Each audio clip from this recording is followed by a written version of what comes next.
ciencia por sí sola, ¿verdad? Y eso es lo que me gustaría discutir en esta clase primero y parte de la siguiente, ¿verdad? Entonces, más bien es una pregunta que yo creo que es fundamental, ¿sí?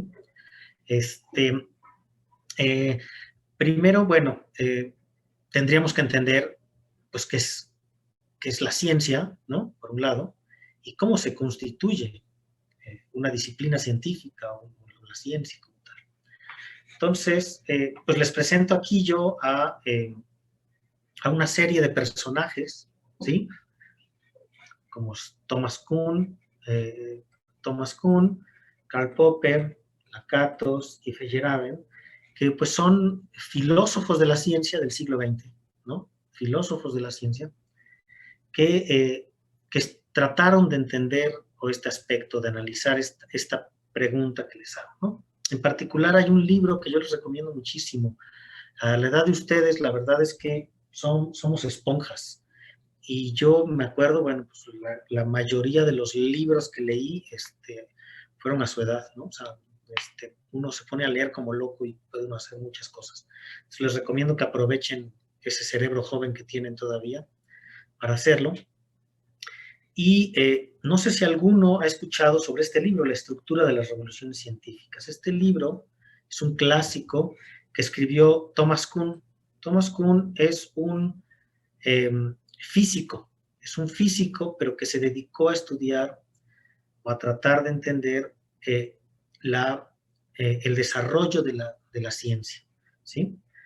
Eh, Normalmente uno está acostumbrado, ¿no?, a pensar, supongo, dígame si no, a que la ciencia tiene una estructura lineal, es decir, pues partimos de la prehistoria, ¿no? Y había huesos y entonces agarramos huesos y los convertimos en herramientas o piedras y después a alguien se le ocurrió usar la rueda y entonces pensamos que la humanidad ha tenido desde su origen, digamos, un avance lineal, ¿no? Eh, Vamos a pensar, si pusiéramos una gráfica así, ¿verdad?, en donde aquí tenemos el tiempo y por otro lado tenemos aquí el desarrollo científico, digamos, ¿no? Desarrollo científico. Pues pensaríamos que es una cosa lineal, ¿no? Sin embargo, lo que propone Thomas Kuhn en este libro, en la estructura de la revolución científica y posteriormente todos los demás, ¿no?, es que en realidad el desarrollo de la ciencia no se da de esa manera, sino se da a manera de escalones, ¿no? Saltos muy abruptos que van haciendo que el conocimiento progrese. Entonces, bueno, pues en este libro de la estructura de las revoluciones científicas se propone este tipo de cosas. Y entonces, ¿cómo es la estructura de estas revoluciones? ¿Sí? Pues lo que propone Thomas Kuhn es que estos saltos que están acá se denominan como paradigmas, son paradigmas científicos, ¿sí? Hay un periodo primero, que le vamos a denominar aquí presciencia. Ay, que está chueco esto, perdón. Qué horrible es escribir con esto, ¿eh?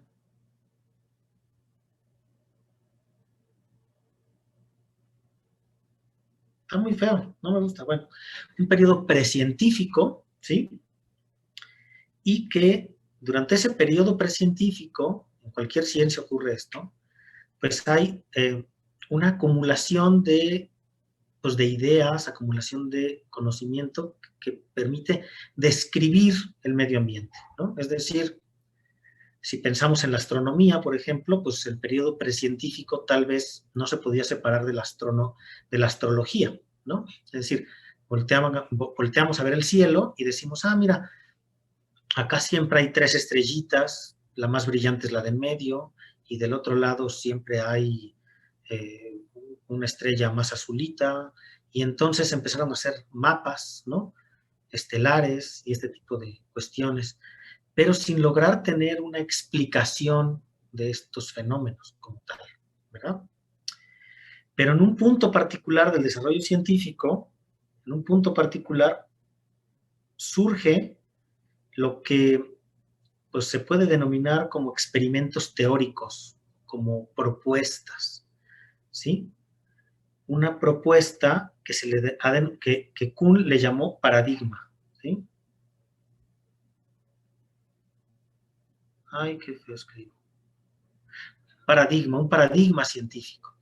Ese paradigma científico es imagínense ustedes, es un cimiento, es un gran cimiento que se coloca en la base y sobre el cual se va a constituir todo el desarrollo científico posterior, ¿sí? Y ese paradigma o ese gran cimiento, ¿sí?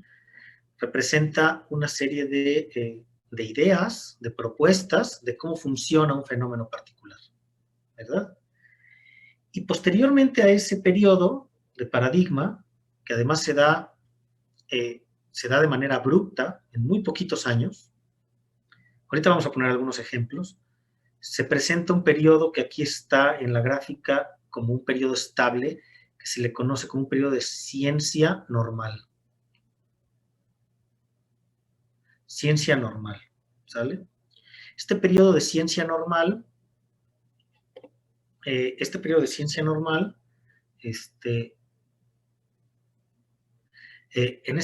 normal ocurre otra vez una acumulación de ideas y ocurre principalmente la verificación de ideas que se plantearon durante el paradigma científico, durante el establecimiento del paradigma científico. Y se considera, por esta propuesta de Thomas Kuhn, que es muy vigente y ha sido además muy aceptada, que no hay un desarrollo científico como tal, sino más bien una comprobación de estas ideas, ¿sí?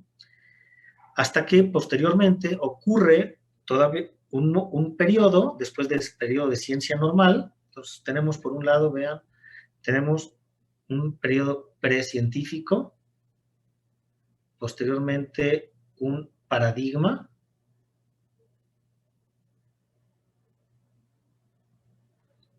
posteriormente un periodo que vamos a denominar ciencia normal,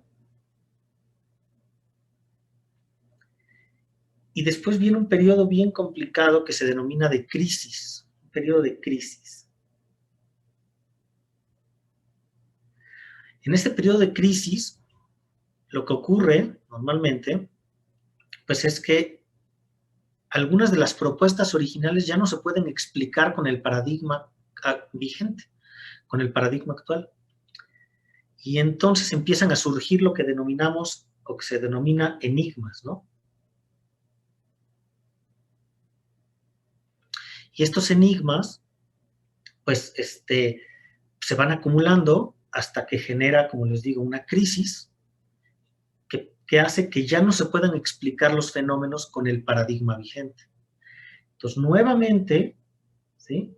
Este periodo de crisis promueve que haya un nuevo paradigma, un paradigma más actual,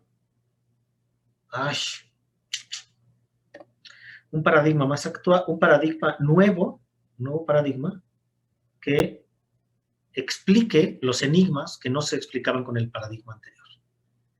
Estos paradigmas, entonces, podemos denominarlos como una especie de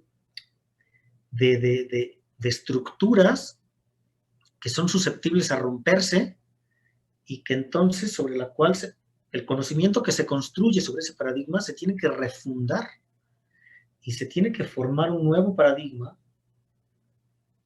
¿sí? Sobre el cual se construya nuevamente el conocimiento, ¿verdad?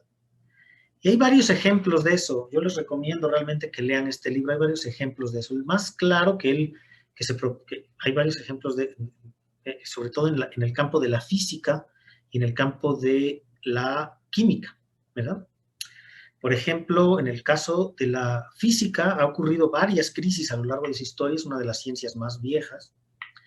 Y entonces, por ejemplo, la física, digamos, de Aristóteles, ¿sí? pues, o incluso de Copérnico, por ejemplo, en el caso de la astronomía, pues fue totalmente refundada con las leyes de Kepler, por ejemplo, ¿no? Ahora las órbitas de los planetas no eran circulares, tenían que ser elípticas y tenían que cumplir ciertas características. Y posteriormente también, si pensamos en la mecánica clásica de Newton, ¿sí? La mecánica clásica de Newton fue totalmente eh, destruida cuando apareció la teoría de la relatividad de Einstein, ¿no? O sea, es una nueva física. O sea, no son vigentes, ya no se cumplen las ecuaciones de la mecánica clásica con, con la nueva teoría de la relatividad, ¿verdad? Entonces la física se ha refundado, la astronomía se ha refundado y en la química ha ocurrido algo semejante, ¿verdad?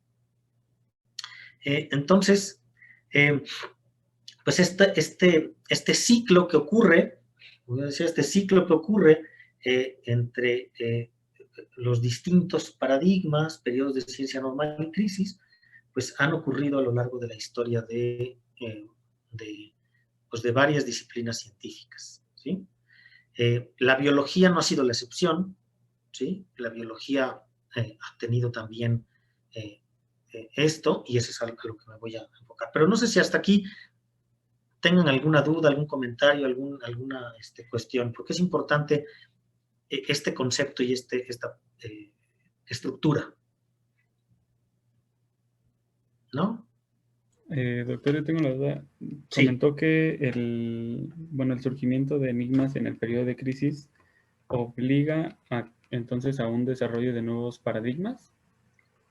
Sí, de hecho, de esta propuesta, qué bueno que me preguntas eso, porque esta propuesta de cómo se desarrolla una disciplina científica no está separada pues, del aspecto social, ¿no?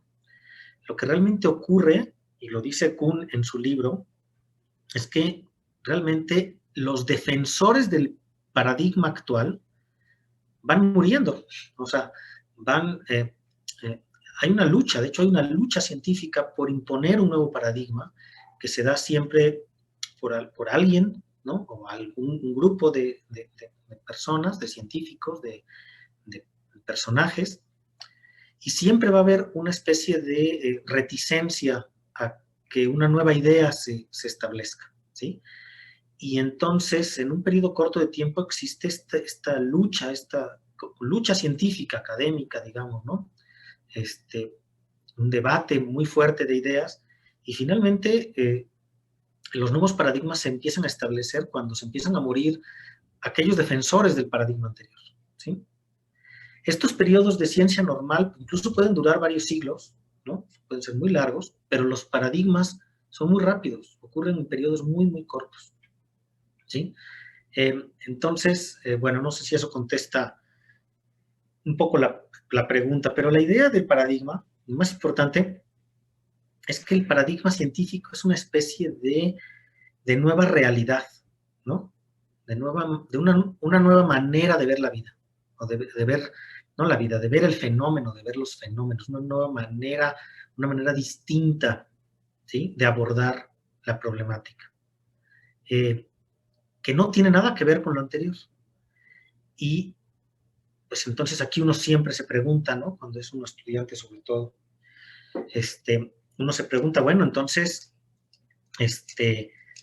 pues ¿qué tiene de especial la ciencia con respecto a otras cuestiones, ¿no? Otros aspectos.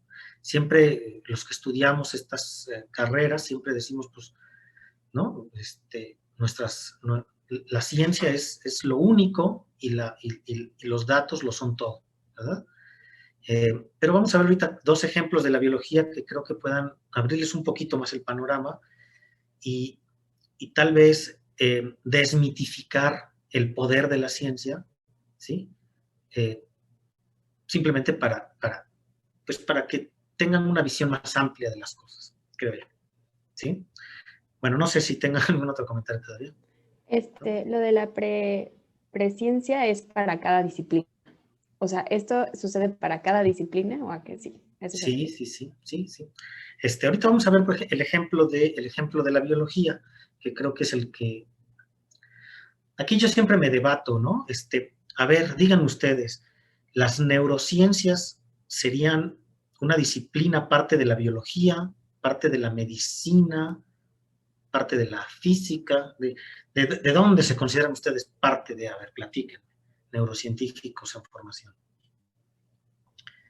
¿De qué se sienten parte ustedes? Como, ¿Dónde están parados? yo lo noto más como un punto de convergencia, o sea, algo que fue construido a partir de distintas disciplinas y que tienen como objetivo, pues, el sistema nervioso. O sea, que somos, pues, básicamente, por así decirlo, como un monstruo de todas las ciencias. Ok. Bueno, váyanlo pensando porque su primera tarea es que vamos a hacer un foro de discusión sobre esta temática, ¿sale? En el Moodle vamos a abrir un foro, todos tienen que participar dando su opinión y pues me gustaría escucharlos, ¿no? Pero quiero darles un poquito de información previa para que tengan más elementos para discutir lo que les parece, ¿sale? Porque a lo mejor no muchos de ustedes han leído sobre historia de neurociencia, sino historia de muchos conceptos, la historia de cómo se llegaron a muchos conceptos, pero no de otros, en fin. Entonces, y la biofísica es esencial, creo yo. Entonces les pongo yo, como biólogo, por supuesto, yo como biólogo les pongo eh, el problema de la biología, ¿sí? El problema de la biología, en donde el periodo precientífico, ¿sí? Este periodo precientífico, en realidad, se denomina naturalismo, ¿sí? La biología no ha existido desde siempre. La biología surgió una vez que se generaron 4 paradigmas. La biología como ciencia, el nombre incluso de biología, ¿no? Surge hasta que se generaron 4 paradigmas a partir de entender 4 problemas de la vida. 4 problemas de la vida. De hecho,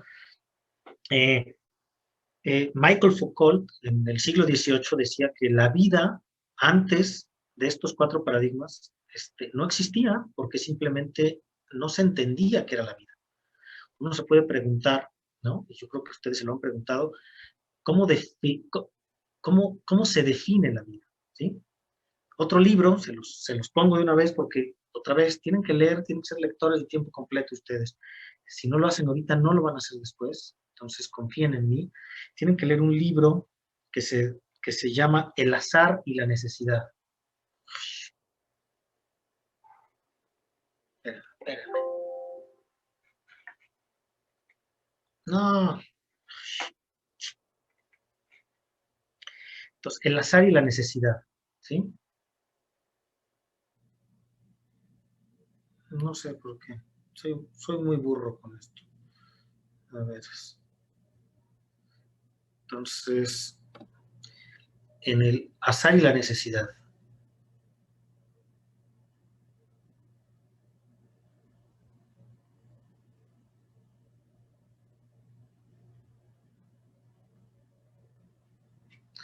El autor de este libro es un ganador de un premio Nobel que se llama, espérenme, aquí lo tengo, se me olvidó, si fue el nombre del autor. Ay, no lo tengo, no. Ay, ahorita me acuerdo. El autor es Jacques Monod. Jacques Monod, exactamente, Jacques Monod. Y justamente una de las preguntas centrales es justamente, ¿no? Tratar de definir la vida, aunque existen muchas definiciones de vida, ¿sí? Entonces, bueno, entonces, la biología entonces surge, ¿sí? A partir de 4 problemas fundamentales que fueron necesarios estudiar. Uno, pues, como lo ven aquí, es el problema del... Doctor, no está compartiendo la pantalla. Perdón que le interrumpa. Ah, ¿no estoy compartiendo? Bueno, que me avisas. Ok, yo estaba escribiendo y aquí señalando. Bueno, entonces el primer problema, ¿sí? Es el problema del conocimiento del cuerpo, ¿verdad? El segundo problema es el problema de la diversidad de los seres. El tercer problema es el problema de la generación de los seres. Y el último problema es el problema de noción de vida, que es lo que yo les decía, ¿no? ¿Qué es la vida? Esos 4 problemas, durante el periodo precientífico de la biología, pues no podían ser explicados, ¿no? No podían ser explicados, y fue hasta que se empezaron a resolver estos 4 problemas que surge la biología como ciencia. Antes de 1830 y algo, la biología no existía, como les digo, y por lo tanto existía el naturalismo, ¿sí?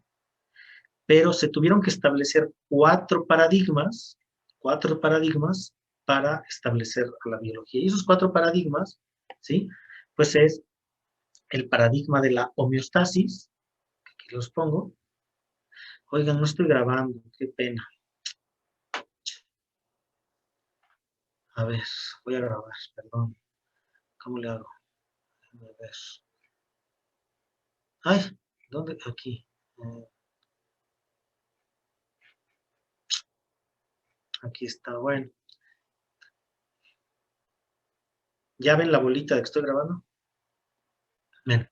Entonces son 4 problemas, ¿sí? 4 problemas en términos del conocimiento de la vida que fundan, que permiten el surgimiento de 4 paradigmas. Entonces, el periodo precientífico de la biología se llama naturalismo. Y la biología como ciencia surge con estos 4 paradigmas. Y entonces uno es el paradigma de la homeostasis, el otro es el paradigma de la herencia, el otro es el paradigma de la evolución, y finalmente el otro es la teoría celular, o el paradigma, es un paradigma, la teoría celular, ¿sí? Yo les puse en el Moodle, ¿sí? En el Moodle les puse varios textos, que yo espero que los lean, ¿sí? Varios textos que tratan estos temas. Hay un texto muy completo y muy bonito de un investigador mexicano que se llama Francisco Javier Álvarez Lehmanns. Es un texto viejito y por lo tanto lo van a encontrar escaneado de una calidad medio fea, pero se puede leer muy bien, donde aborda todos los aspectos de la teoría celular. Yo creo que lo deberían de leer también, al igual que todo lo que les estoy diciendo que lean, pero este en particular puede resumir muchas de las cosas, ¿sí? Y también les puse un texto que aborda el problema de estos 4 paradigmas. Es un link, más bien, de un profesor universitario también, de nuestra universidad, que fue mi profesor, a su vez. Yo no estudié en esta universidad, evidentemente, yo estudié en la Universidad Autónoma de Puebla. Y él era el director de la Escuela de Biología de la Universidad Autónoma de Puebla, pero ahora él es profesor de la ENES Iztacala. Entonces, se llama Ismael Ledesma Mateos, y les puse el link donde viene un artículo de él que aborda justamente estas ideas de la historia de la biología, ¿sí? Entonces, eso les pido que por favor los lean. Y también les puse, por supuesto, 4 videos, se les voy a decir dónde están, que resumen toda esta información que les he dado hasta el momento, ¿sí? En donde viene resumida la estructura de las revoluciones científicas de Thomas Kuhn, ¿sale? Entonces ahí lo pueden revisar muy bien, muy fácilmente. Entonces vienen la estructura de las revoluciones científicas, son 3 videos cortitos, y el texto de la teoría celular, y además el link donde habla de estos 4 paradigmas. Ahí pueden estudiarlo con más detalle. Bueno, me voy más rápido. Entonces, bueno, vamos rápidamente a poner algunos ejemplos para que les quede claro la teoría kuhniana y estos aspectos de situar a las neurociencias y a la biofísica desde un contexto histórico, ¿sí? Entonces, bueno, pues el primero de los aspectos que les quería mencionar, pues es que para las neurociencias yo considero, esa es mi idea particular, porque no existe, creo, un análisis desde el punto de vista kuhniano acerca de las neurociencias,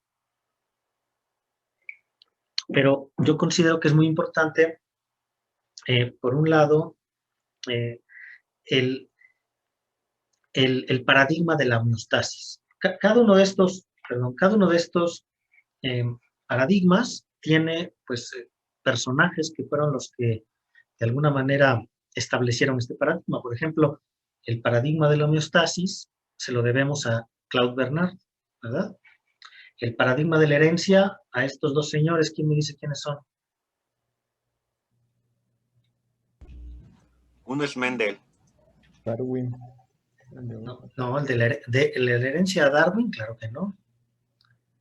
Ese sería el paradigma de la evolución, sería Darwin, pero el paradigma de la herencia se lo debemos a Hugo de Bryce, que redescubrió las leyes de Mendel. Mendel estudió en una planta la transmisión de información y cómo es regulada, y de Bryce lo redescubrió nuevamente varios años después, sin conocer estos trabajos de Mendel, porque los había publicado por ahí, estaban guardados y nadie los conocía, y él redescubrió estas leyes, ¿no? Y finalmente, la teoría celular, ¿a quién se las debemos? A Hooke y... Schwann. ¿no? Schwann y Sladen, ¿verdad? Ahorita lo vamos a ver con calma. Bueno, entonces empecemos. No me voy a meter con el paradigma de la herencia y de la evolución, que creo que están un poquito más alejados de nuestra temática. Entonces me voy a enfocar en estos dos, en el de la homeostasis y la teoría celular. Pero tendríamos que debatir si son los únicos que están relacionados con las neurociencias, ¿verdad? Entonces el paradigma de la homeostasis, como les decía yo, se lo debemos a Claude Bernard, ¿verdad? Y se le considera a él como el padre, si leen los textos de todos lados, pues el padre de la medicina experimental, ¿no? Pero siempre hubo una pugna histórica entre estos dos franceses, entre Claude Bernard y Louis Pasteur, ¿sí? Porque pues Louis Pasteur era microbiólogo y hizo muchos aportes para la medicina. Ahora que están de moda las vacunas, pues Louis Pasteur, ¿saben qué vacuna desarrolló, no? ¿O no? ¿Alguien sabe? Sí, contra la rabia. Contra la rabia, ¿verdad? Él desarrolló la vacuna contra la rabia. Entonces, de alguna manera, Louis Pasteur defendía la tesis de que la salud y más bien la enfermedad era debida a agentes externos al cuerpo, ¿sí? Agentes, por eso aquí le pongo el terreno versus la bacteria, ¿sí? Porque de alguna manera Louis Pasteur defendía que era justamente agentes externos los que causaban las enfermedades.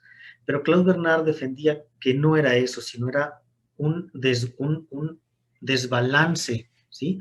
Por eso él inventó el concepto de la homeostasis, del mantenimiento del equilibrio, y por eso se le considera el padre de la medicina experimental. Casualmente, la medicina, la cual tendríamos que debatir si es una ciencia o no, la medicina, ¿sí? Pues durante sus inicios, ¿no? Aunque hay escuelas que han estado cambiando esto, la medicina desde sus inicios, sobre todo, se ha enfocado en entender a la enfermedad desde el punto de vista de los agentes externos, ¿sí? Y no tanto desde el punto de vista de lo que se le denomina el terreno, es decir, la homeostasis, el equilibrio de la fisiología de nuestro organismo, de los organismos, ¿verdad? Porque más bien fue la zoología, ¿sí? Que es más de la biología, la que fundó pues esta medicina experimental. Y la medicina no la adoptó en sus inicios a la fisiología como tal, desde el punto de vista de la zoología, sino desde el punto de vista de la microbiología que fundó Louis Pasteur, ¿verdad? Entonces esta pugna siempre fue importante y creo que es relevante discutirlo. Entonces, bueno, pues ahí está algo que se puede debatir acerca de si las neurociencias se pueden ver desde el punto de vista de la medicina o desde el punto de vista de la biología como tal y del paradigma de la homeostasis, ¿verdad? Ahora, eso es por un lado, pero por otro lado, también fue importante la teoría celular, creo yo, porque a partir de la teoría celular se funda la teoría neuronal, ¿verdad? Finalmente, el sistema nervioso está formado por un tipo particular de células. Bueno. Y entonces aquí hay otro aspecto que es importante, el asunto de cómo surge la teoría celular. Y normalmente les enseñan a los estudiantes a que la teoría celular surge a partir de que se desarrollan estos aparatos, ¿verdad? Los microscopios que nos permitían ver a las células. Entonces, si ya las logro ver, entonces ya existen, ¿verdad? Pero nada más lejos de la realidad. Es decir, los microscopios surgen mucho tiempo antes que la teoría celular. La teoría celular surge en 1938, si no mal me acuerdo, y estos microscopios surgen muy pronto, ¿no? Ahí pueden, en el texto que les puse, leer la historia. Esto es de los primeros aparatos que inventó Leeuwenhoek y que después fueron modificados por Hooke y que permitían ver estas celdillas en el corcho, que eran justamente la pared celular conservada de células vegetales y a las que les denominaron célula. Sin embargo, sin entender, pues, qué era una célula. Tuvieron que pasar, después de que se hicieron observaciones muy minuciosas y que se describió el núcleo celular, se describió incluso, pues, muchas estructuras subcelulares. Tuvieron que pasar 200 años desde la invención del microscopio para que se estableciera el paradigma de la teoría celular. Eso implica que no es necesario un instrumento, ¿sí? No es necesario un instrumento para explicar las cosas, ¿verdad? Las cosas surgen antes. Entonces, por eso les pongo aquí ¿qué fue primero, el huevo o la gallina? Es primero la técnica y el instrumento, es decir, si no tenemos telescopio o radiotelescopios, no existen las galaxias y no existen las estrellas, o es el instrumento el que permite verificar que esto realmente es de una u otra manera. Entonces, tuvieron que pasar, como les digo, 200 años para que la célula fuera lo que es hoy, ¿verdad? Y que la vida fuera lo que es hoy. Si no importa el instrumento, lo que importa es el concepto, ¿verdad? Y es el instrumento el que viene después. El instrumento es el que te permite, durante el periodo de ciencia normal, verificar, ¿sí? Verificar si esta propuesta y este paradigma es cierto. Entonces, bueno, pues en realidad la teoría celular surge cuando surgen estos 4 postulados que seguramente muchos de ustedes les habrán enseñado en la secundaria, ¿sí? Que son, pues, que es la célula, la unidad anatómica de todos los seres vivos, es decir, es la unidad anatómica y estructural porque todos los seres vivos están compuestos de células, ¿verdad? Eso define la vida. Entonces, por lo tanto, es la unidad de vida, es decir, es lo que el átomo a la química, la célula a la biología, es decir, el elemento mínimo para ser considerado vivo, pues tendría que ser la célula, ¿verdad? Por supuesto, entonces es la unidad de origen, ¿verdad? Y bueno, que es debatible, que es el que después se estableció no por Schleiden y Schwann, sino más bien por Virchow, si no mal me acuerdo, que es la unidad de enfermedad. Pero bueno, estos son estos 4 postulados. Pero estos 4 postulados por supuesto es importante poderlos verificar, y eso es lo que ocurrió durante esos 200 años, pero no esenciales, ¿sí? Entonces, pues bueno, ese es un aspecto que quería yo mencionarles, ¿sí? Entonces creo yo, desde mi punto de vista, que es la homeostasis, el concepto de homeostasis y la teoría celular importantes para, digamos, como conceptos para entender dónde estaría situada las neurociencias. Y eso lo digo porque a partir de la teoría celular surge la teoría neuronal, que seguramente muchos de ustedes ya han discutido muchas veces, ¿no? ¿Y qué establece la teoría neuronal? Platíquenme, alguien de ustedes.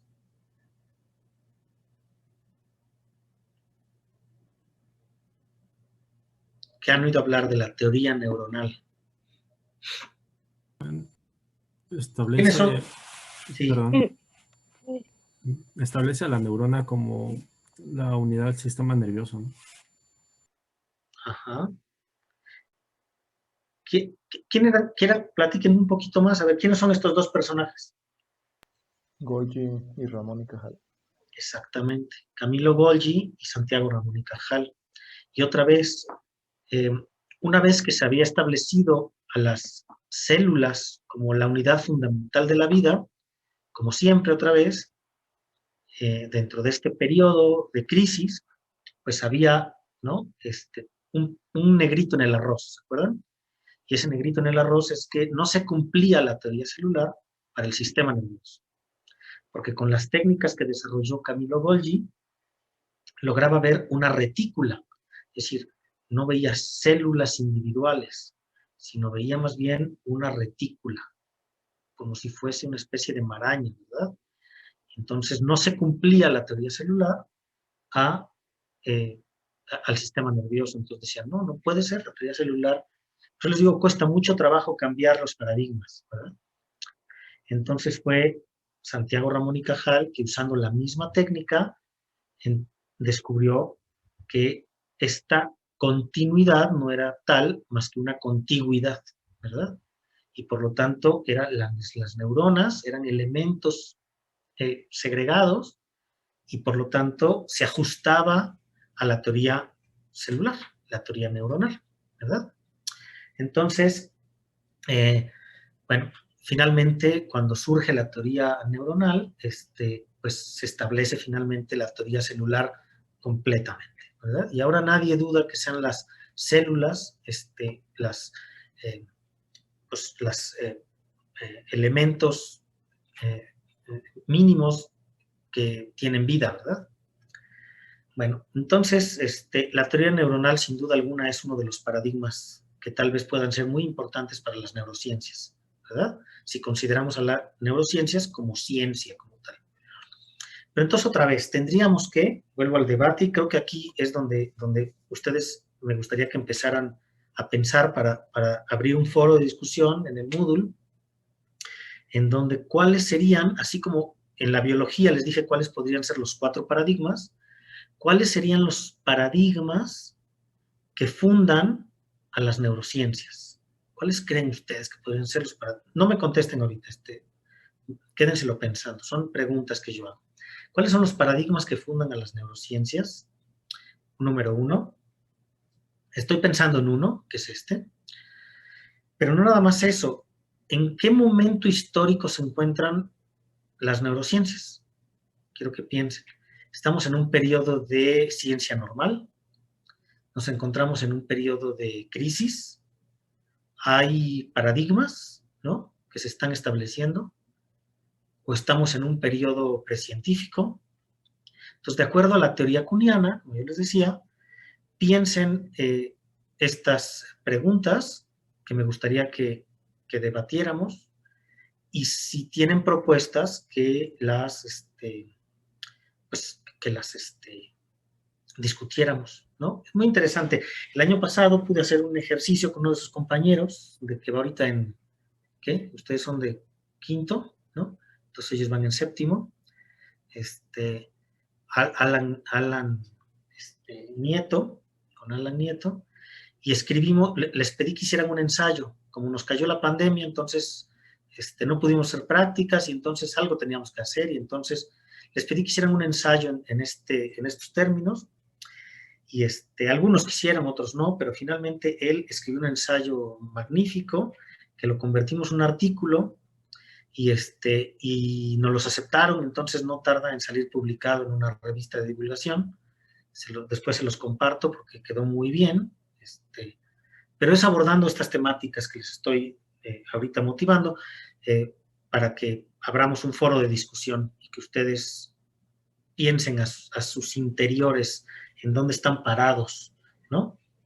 En términos de la ciencia. Bueno, esa es una historia que les quería contar, que es como la historia de la biología, pero enfocado un poco hacia dónde estarían las neurociencias dentro de otra disciplina científica, ¿no? Por ahí está la medicina también, que tuvo un desarrollo distinto y que ya critiqué, perdón a los que tengan parientes médicos, que los cuales respeto, qué bueno que nos están vacunando y atendiendo, pero en términos de lo que es ciencia como tal, es muy debatible que la medicina sea una disciplina científica, ¿no?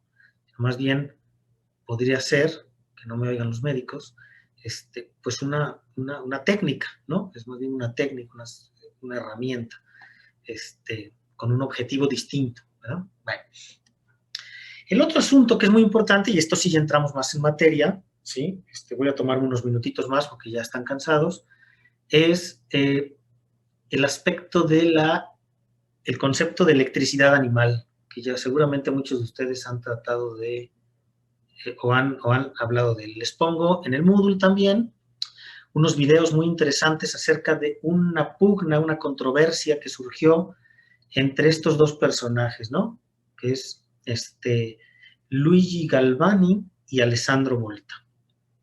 ¿Sí? ¿Alguno se sabe la historia de estos dos personajes? ¿Han oído hablar de esta historia?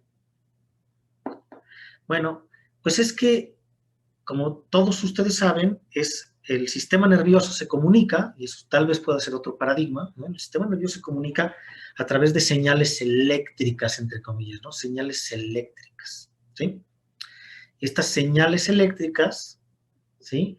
Se estudian a través de una disciplina en las neurociencias que se denomina electrofisiología. Y esta electrofisiología tiene su origen en una pugna muy fuerte, una pugna entre dos italianos que se dieron con todo en una época y que fueron estos dos personajes. Fue una pugna terrible que casi acaba con la vida de Luigi Galvani. Vean los videos y lean un texto que les pongo en el Moodle que se llama Electricidad Animal. Porque este concepto de electricidad animal es acuñado por Luigi Galvani. ¿Alguien sabe algo de este concepto? Me gustaría saber para entender si ya lo han leído y si ya les han platicado de esto y saber con qué profundidad se los platico. Pues nos han enseñado acerca de los Pundrana y los potenciales de acción, así que no sé si se refiere a eso con electricidad animal. Bueno, ajá, ¿alguien más? En cuanto a electrofisiología, no tanto de historia, la verdad no sé tanto. Trabajé un ratito ayudé en el Centro de Neurodesarrollo en el área de electrofisiología. A mí me gusta mucho. Bueno,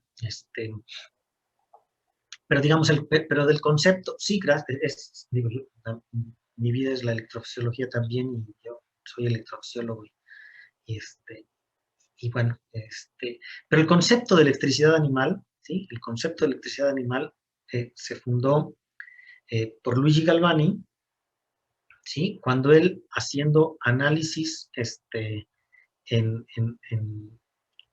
los músculos de la rana, encontró un fenómeno muy interesante, ¿sí?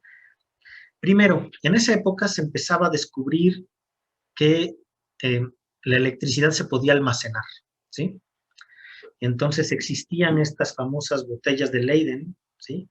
Que aquí les pongo algunos ejemplos. Estas botellas de Leyden, aquí en su interior eran botellas de vidrio, tenían pues algún material conductor, ¿sí?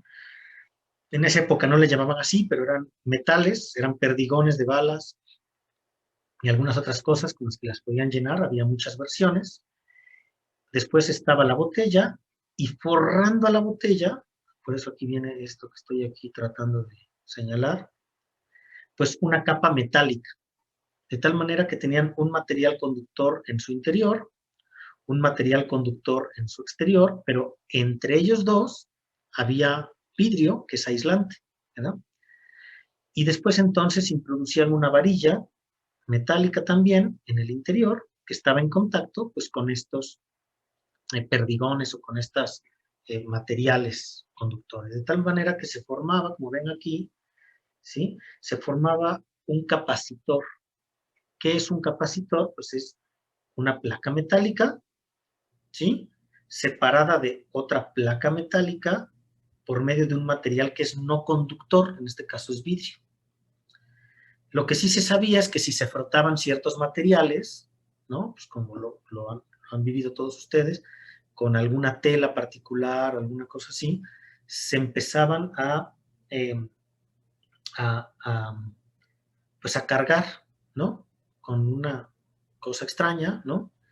Que es justamente pues cargas eléctricas, de tal manera que cuando se frotaba una varilla de vidrio, por ejemplo, con alguna tela, así como cuando lo hacemos con el globo, que nos los frotamos en la cabeza y se carga, y ponían en contacto esta bolita de aquí afuera, ¿sí? Con esta varilla cargada, pues se podía generar un fenómeno muy interesante, en donde si después ponían en contacto o hacían un arco entre esta parte, y esta parte, generaban chispas, ¿sí? Chispas. Y de hecho, pues es una manera de almacenar electricidad. Y de hecho, las usaban para muchas cosas, pero una de ellas era para, así como, no sé si algunos de ustedes les han hecho esto de los toques en los bares, ahí que les agarran unas cosas y les van subiendo y se contraen sus manos, los famosos toques, de las apuestas. Bueno, pues lo hacían igualito. Entonces, los ponían a tocar estas dos partes, ¿no? Y les daban unos descargas que, bueno, eran peligrosas. Algunas personas murieron, y de hecho había hasta concursos de quién aguantaba más. Se agarraban las manos entre muchos y entonces se descargaban. Bueno, entonces Galvani empezó a estudiar las ancas de las ranas y se dio cuenta, ¿sí?, que esas contracciones musculares que ocurrían con las botellas de Leyden también ocurría en estas ancas de las ranas, pero no con una botella de Leyden, sino tocando estas músculos, ¿sí?, con sus pinzas. Aquí está la versión de sus pinzas que él usaba, ¿sí? Y entonces comparó a los músculos de las ranas con una botella de Leyden. Es decir, cada vez que tocaba estos músculos, las patitas o los músculos se contraían, se movían, ¿no? Entonces, pues él decía, él pudo haber concluido muy fácilmente con estos experimentos que era, como ocurría con la botella de Leyden, que era las cargas, una fuerza externa, digamos, la que provocaba la contracción. Sin embargo, lo que concluyó fue algo muy distinto. Él concluyó que los músculos tienen almacenada la electricidad y, por lo tanto, ¿sí?, le llamó electricidad animal. Y tenía una explicación muy compleja, pero bueno, la idea de él es que había una electricidad animal almacenada en los músculos, y después él hizo muchos experimentos, y lo que se dio cuenta, pues, es que no nada más tocando los músculos, sino tocando la médula espinal, y entonces, pues, había una electricidad dentro de cada organismo, como un espíritu, que permitía movernos, ¿verdad? Entonces, pues surgió la figura de Alessandro Volta, que era un intelectual y que no le hizo caso a Galvani, y entonces empezó a replicar los experimentos de Galvani, Volta, y inventó este aparatito, ¿sí? Este aparatito que era un... ¿cómo se llama este aparatito? Bueno, un voltímetro antiguo, digamos, ¿no? En donde podía medir las cargas almacenadas en pues en algún material, ¿sí? Entonces, se colgaba una laminita de oro muy delgadita en un material, en un gancho, y si material se acercaba a una zona de este ganchito, se separaban estas plaquitas dependiendo de las cargas que fluían por este ganchito, ¿verdad? Claro, como son cargas iguales, digamos que tienen cargas positivas almacenadas, ¿sí? Estas cargas positivas fluyen, se almacenan en ambos lados de las placas, y cargas opuestas se separan. Como cargas opuestas se separan, pues podemos medir, digamos, ¿no? Si un material está cargado. Y entonces, en este aparatito, que ahorita se me fue el nombre, si en este aparatito logró medir que no había una carga almacenada en las patas de las ranas, ¿verdad? Entonces no eran las patas de las ranas, pero sí estaban almacenadas estas cargas en las pinzas que usaba Galvani. Y fíjense, estas pinzas, no sé si noten algo extraño en estas pinzas, pero si logran ver, están formadas de dos materiales, no de uno solo. Uno era zinc y el otro era cobre, ¿sí? Y entonces Volta dijo, pues no, las cargas están en las pinzas que usa Galvani y no en el músculo de las ranas, ¿verdad? Y entonces se volvió muy importante ese descubrimiento, porque con ese descubrimiento Volta inventó este dispositivo que es, pues, la batería, ¿no? Una pila voltaica, por eso se llama pila voltaica, que no era otra cosa más que discos de zinc y cobre, ¿sí? ¿Sí? Estos discos de zinc y cobre estaban separadas por un material no conductor, que está aquí, ¿sí? Y se podían formar en estos discos, ¿sí? Pues almacenes de carga. Y si hacía muchos módulos, ¿sí? Formaba estas columnas, podía, pues, generar corrientes eléctricas, que eran las que obviamente estimulaban al músculo, ¿verdad? Y aquí simplemente les pongo la reacción química que se formaría o que se forma en estas primeras pilas voltaicas. Entonces, esa controversia pues terminó perdiendo Galvani, se deprimió muchísimo, casi se suicida, se retiró de la ciencia, en fin, fue terrible, porque entonces la electricidad animal no existía, ¿verdad? Era más bien un agente externo el que provocaba la contracción de las